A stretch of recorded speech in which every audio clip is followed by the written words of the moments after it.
जय श्री कृष्ण। राधे राधे। अर्जुने 45 श्लोकમાં ભગવાનને વિરાટ રૂપથી અને એમાંય એમની અંદર આવેલા વિકરાળ રૂપથી ડરી ગયેલા અર્જુન ભગવાનને વિનંતી કરે છે કે અદૃષ્ટ પૂર્વમ તે રૂપમ દૃષ્ટવા, પહેલા ક્યારેય ન જોયું હોય તેવું તમારું રૂપ જોઈને હર્ષિત હર્ષમી, હું હર્ષ પામી રહ્યો છું. પણ એક બીજી વાત પણ કરી, મેં મનઃ વ્યથિત, મારું મન વ્યથિત થઈ ગયું છે. પણ મારું મન પણ એમની સાથે વ્યથિત થઈ ગયું છે અને એટલા માટે હું તમારું તત એવ, તે જ રૂપને, જે દેવરૂપ તમારું છે, જે ચતુર્ભુજવાળું રૂપ છે, એ રૂપને જોવા ઈચ્છું છું અને એ રૂપને પ્રાર્થના કરું છું એમ.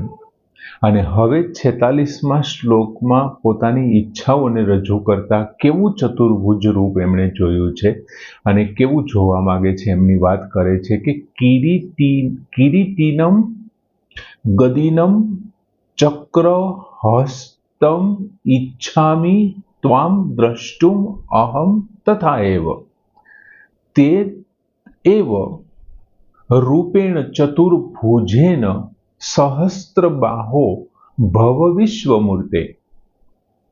હવે જો દ્રષ્ટુમ અહમ તથા એવ ત્વામ, અહમ એટલે હું, ત્વામ એટલે તમને, અહમ ત્વામ હું આપને, તથા એવ એવા જ તેવા જ, કિરીટિનમ ગદિનમ ચક્ર હસ્તમ, કિરીટિનમ એટલે મુગટધારી, ગદિનમ એટલે ગદાધારી અને ચક્ર હસ્તમ એટલે હાથમાં ચક્ર ધારણ કરેલા.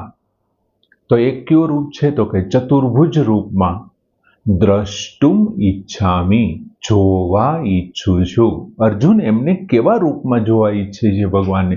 કેમ કે ભગવાને તો અનેક રૂપ બતાવ્યા, હજારો રૂપ બતાવ્યા, હજારો બાહો બતાવી, હજારો નેત્રો, હજારો સૂર્ય ઉગા હોય તેવા તેજોમય સ્વરૂપ બતાવ્યા.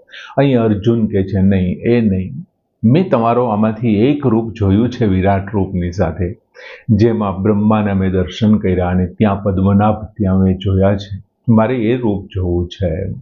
એટલે અર્જુન કહે છે અહમ ત્વામ, હું આપને, તથૈવ તેવા જ, કિરીટિનમ ગદિનમ ચક્ર હસ્તમ, મુગુટધારી, ગદાધારી અને હાથમાં ચક્ર ધારણ કરેલા, દ્રષ્ટુમ ઈચ્છામી, જોવા ઈચ્છું છું.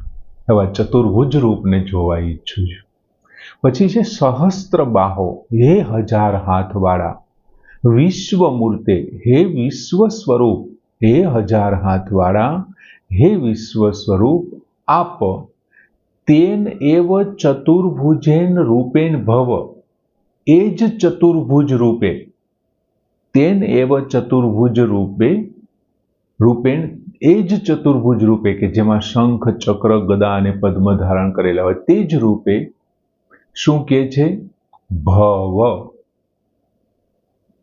પાછા એમના ચતુર્ભુજ રૂપે, ભવ એટલે બની જાઓ, થઈ જાઓ, તમે તે જ ચતુર્ભુજ રૂપે થઈ જાઓ, બની જાઓ.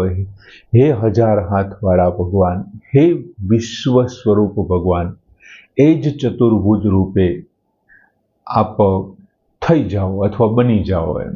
આ તમે પેલા કૃષ્ણ હતા, સારથી હતા, એમાંથી વિરાટ રૂપ ધારણ બની ગયા, એમની અંદર ઘણા બધા રૂપ છે. હવે પાછા તમે આ રૂપમાં આવી જાઓ.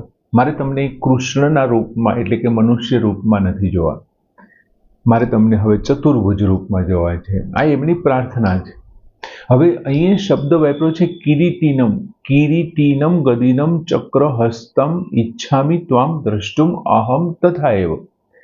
એમાં એવું કહે છે અર્જુન કે હું એવા જોવા માંગુ છું કે તમારા મસ્તક ઉપર ભવ્ય મુગુટ શોભતો હોય, ભવ્યાતિ ભવ્ય જે દિવ્ય મુગુટ આપ ધારણ કરો છો એ દિવ્ય મુગુટ હોય. પછી બીજું શું? તો કે આપના હાથમાં એ આપનું જે શસ્ત્ર છે, ગદા છે, એ ગદા ધારણ કરેલી હોય.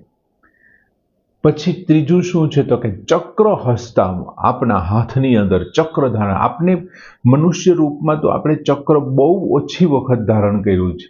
શિશુપાલ વૃદ્ધ વખતે ધારણ કર્યું તો પછી ક્યારેય કોઈને રૂપ જોવા નથી મળ્યું.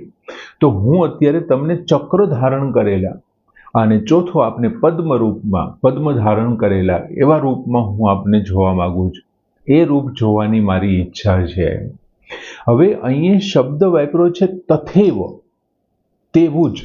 એમનું તાત્પર્ય શું કેવા શું માગે છે? તેવું જ રૂપ એટલે તો કે મેં તમને ત્રીજા શ્લોક વખતે એવી વિનંતી કરી કે ભાઈ દ્રષ્ટુમ ઈચ્છામી તે રૂપમ, તમે જે વિભૂતિની નાતે બધી વાત કરી, યોગ શક્તિને મારી અંદર કોઈ એક સ્થળે સમાયેલું છે, એટલે મને એમ ઈચ્છા થઈ કે આ એક સ્થળે સમાયેલું એ તમારું રૂપ કેવું છે. એટલે ભગવાનને અર્જુને વિનંતી કરી કે જો તમને અનુકૂળ લાગતું હોય, તમને એમ લાગતું હોય કે આ યોગ્ય છે, દ્રષ્ટુમ ઈચ્છામી તે રૂપમ, હું તમારું તે રૂપ જોવા ઈચ્છું. અને ભગવાને અર્જુનની ઈચ્છાઓની પૂર્તિ કરવા માટે એમને યોગ્ય નહોતું છતાં દિવ્ય દ્રષ્ટિ આપી અને ભગવાને કૃપા કરી અને અર્જુનની ઈચ્છાઓને પૂર્ણ કરી. તો જો અર્જુનની ઈચ્છા કૃપા કરીને દિવ્ય દ્રષ્ટિ આપીને પૂરી કરી, તો પછી અર્જુન એવો ગાંડો છે કે હવે એની ઈચ્છાઓને બાકી રહેવા દે. આવો લાગ મળ્યો જ છે કે હું માગું એ મને આપે છે, તો હવે શું કામ બાકી રાખવું? તો હવે હું ચતુર્ભુજ ભગવાન વિષ્ણુના દર્શન શું કામ ન કરું? એમનો વિષ્ણુ અવતાર શું કામ ન જોઉં? જે મને એમની એક ઝલક જોવા મળી છે વિશ્વરૂપ વગર, એટલે બાકી શું કામ રાખવું? એવું સમજી અને અર્જુન એમ કે છે કે વિશ્વરૂપ વખતે મેં જે તમારું રૂપ જોયું, એકદમ સૌમ્ય રૂપ, શાંત રૂપ, મારે એ જોવાની ઈચ્છા છે. આ વિકરાળ સ્વરૂપ નહીં. એમ ઈચ્છામિ ત્વમ દ્રષ્ટુમ તથૈવ, હું તે અહમ તથૈવ, તે જ રૂપ જોવા ઈચ્છું છું, બીજું નહીં. હવે અહીં બીજી પંક્તિમાં તેન એવ શબ્દ વાપરો, તેન એવ રૂપેણ ચતુર્ભુજેન સહસ્ત્ર બાવો ભવ વિશ્વમૂર્તિ, એવો શબ્દ છે. હવે આપણે જોયું હતું કે 15મા અધ્યાયમાં અને 15મા અધ્યાય શું, 15મા શ્લોકમાં અને 17મા શ્લોકમાં, 15મા શ્લોકમાં એવું કીધું હતું કે હું કમલાસન પર બિરાજેલા એ બ્રહ્માને જોઈ રહ્યો છું.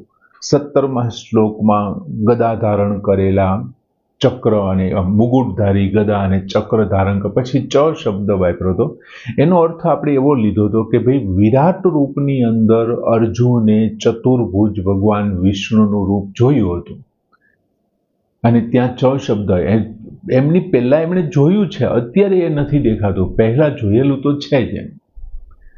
હવે એ જે જોયું છે વિરાટ રૂપનો અહીંયા નિષેધ કરવા માટે, વિરાટ રૂપનો નિષેધ કરવા માટે એવ જ શબ્દ મૂક્યો છે. એવ તેને એવ, તે જ એમ મારે જે જોઈએ છે તે જ, એટલે તે જ જોઈએ છે. તમે કોઈની પાછળ જ મૂકો ને એટલે એ જ થાય. એમ એનો અર્થ શું? જ છે ને એ આપણે નિપાત છે, કોઈની ઉપર વધારે પડતું. દાખલા તરીકે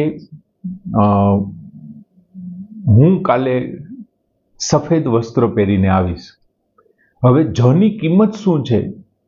માની લ્યો કે મારે એકલાને જ આવવાનું છે ને, તો હું પાછળ જ મૂકી દઉં ને તો હું જ કાલે સફેદ વસ્ત્ર પહેરીને આવીશ, જો બીજા કોઈ નથી પહેરવાના. સમજાય છે? હવે ઈ જને ઉપાડીને હું કાલની પાછળ મૂકી દઉં તો હું કાલે જ સફેદ વસ્ત્ર પહેરીશ, બાકીના 6 દિવસ હું રંગીન કપડાં પહેરીશ પણ કાલે સફેદ પહેરીશ. એમ હુંની પાછળ જ મૂક્યો તો મારું પોતાનું મહત્વ, કાલની પાછળ મૂક્યો તો કાલ. હવે માની લ્યો કે મારે કલરને મહત્વ આપવું છે તો જ હું એમની પાછળ મૂકી દઉં, હું કાલે સફેદ જ કપડાં પહેરીને આવીશ. જો ત્યાં જ એવો થઈ ગયો. એટલે અહીંયા શું કહે છે? તેને એવો, તે જ રૂપ, મારે તે જ જોઈએ છે. તમે મને ખાલી પછી તમે મને વિરાટ રૂપ પાછું બતાવો કે હાલ હું તને રિવાઇન્ડ કરી દઉં અને તું વિરાટ રૂપમાં તે જ જોઈ કે ના, એમ નહીં. મારે વિરાટ રૂપ તો જોવું જ નથી. હવે મારે ખાલી તમારું ચતુર્ભુજ રૂપ જોવું છે, જેમાં તમે દિવ્ય મુગુટ, હાથમાં ગદા, ચક્ર ધારણ કરેલો પદ્મ, મારે એ રૂપ જોવું છે. એટલા માટે અહીંયા એવ છે ને એ વિરાટ રૂપનો નિષેધ કરે છે અને તેન શબ્દ છે ને એ ચતુર્ભુજ રૂપનું સામર્થ્ય આપે છે. ચતુર્ભુજના રૂપને માત્ર ચતુર્ભુજ એવું કહેવા માંગે છે, વિરાટ રૂપની સાથે નહીં, એકલું ચતુર્ભુજ જોવાની વાત. બીજું ભગવાનને એવું કીધું છે ભવ એટલે થઈ જાઓ. તમે આ તમારું આખું વિરાટ રૂપ છે એમનો ઉપસંહાર કરો, હવે એમને સમાવી લ્યો અને એમાંથી એક તમારી ક્યાં રૂપનું થઈ જવાનું છે કે જે મારી હવે છેલ્લી ઈચ્છા છે ચતુર્ભુજ રૂપ જોવાની, એ તમે થઈ જાઓ. પૂર્વ શ્લોકમાં તદ એવ શબ્દ વાપર્યો તો તત એવ, અને અહીં તથેવ શબ્દ વાપર્યો અને તેને એવ શબ્દ વાપર્યો. આ ત્રણેય જગ્યાએ આમનું તાત્પર્ય એ છે કે અર્જુન વિરાટ રૂપથી ડરી ગયા છે અને હવે એમને વિશ્વરૂપથી ડરી ગયેલા અર્જુનને હવે માત્ર એ શાંત અને સૌમ્ય ચતુર્ભુજ રૂપ જ એમને જોવું છે. વિરાટ રૂપની સાથે નહીં, માત્ર એકલું રૂપ જોવું છે, જેમાં મનમાં સહેજ પણ ક્યાંય શંકા ન હોય, ડર ન હોય અને ભગવાનનું એ મસ્ત મજાનું રૂપ એમને જોવું છે. બીજું અહીંયા સહસ્ત્ર બાહુ શબ્દ વાપર્યો છે ભગવાન માટે કે ભાઈ અત્યારે તમારું જે વિરાટ રૂપ હું જોઉં છું એમાં તમે હજારો ભુજાઓ ધારણ કરેલી છે. હું જાણું છું એ વિરાટ રૂપનું સ્વરૂપ છે, પણ હવે તમારે સહસ્ત્ર બાહોના રૂપમાં નથી આવવાનું. કેટલા રૂપમાં આવવાનું છે? ચતુર્ભુજ, 4 જ ભુજા ધારણ કરવાની છે, હજારો ભુજાઓ ધારણ નથી કરવાની. બીજું રૂપ આપ્યું છે, બીજો શબ્દ વાપર્યો છે વિશ્વમૂર્તિ.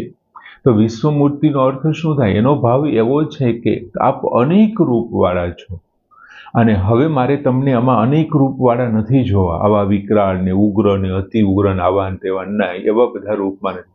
હવે તમે મને આ એક જ રૂપમાં, મારે વિશ્વરૂપ નથી જો, વિરાટ રૂપની નથી ઈચ્છા, એક ચતુર્ભુજ રૂપ મને બતાવો બસ, હવે બીજી કંઈ ઈચ્છા નથી.